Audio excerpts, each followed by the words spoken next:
ସାଙ୍ଗମାନେ ଆଜି ହେଉଛି ଗୁରୁବାର, କାଲିଠୁ ଛୁଟି ରହିବ। ଆଜି ପୁରା ସମ୍ପୂର୍ଣ୍ଣ ସାଧା ହେଇଛି ଆମ କ୍ୟାଣ୍ଟିନ୍ରେ। ଆସନ୍ତୁ କ'ଣ ରୋଷେଇ ହେଇଛି ଆପଣମାନଙ୍କୁ ଦେଖେଇବି। ଟିକେ ବି ଆପଣ କମେଣ୍ଟ ଲାଇକ୍ ସେୟାର କରୁନାହାନ୍ତି, ଦୁଃଖ ଲାଗୁଛି। ଟିକେ କମେଣ୍ଟ କରି କହିବେ କେମିତି ଆଜି ରୋଷେଇଟା ହେଇଛି, ଭଲ ଲାଗୁଛି କି ଖରାପ ଲାଗୁଛି। ଆସନ୍ତୁ ଦେଖିବା। ପ୍ରଥମେ ଦେଖିବା ଗରମ ଭାତ।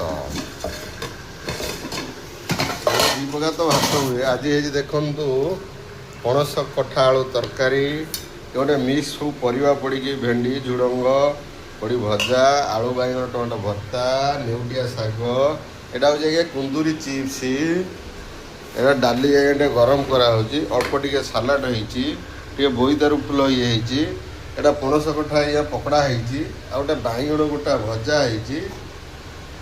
ତାପରେ ଆପଣଙ୍କର ଦହି ପଖାଳଟା ଦେଖନ୍ତୁ କେମିତିଆ ପଖାଳ ହେଇଛି, ମାର୍କ ଦିଆ ପଖାଳ, ଖାଇଲେ ପାଟିରୁ ବହିବ ନାଳ।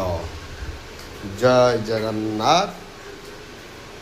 ରହୁଛି ଏବେ ଆଜ୍ଞା ମୋ ଝିଅ ଖାଉଛି। ଝିଅ ଭାଇ କହିଦେଉଠି ଖାଲି ମୋବାଇଲ ଦେଖିବା ପାଇଁ ବାଉଳା ହେଉଛି। ଝିଅ ହାଇ କହିଦେବ, ଝିଅ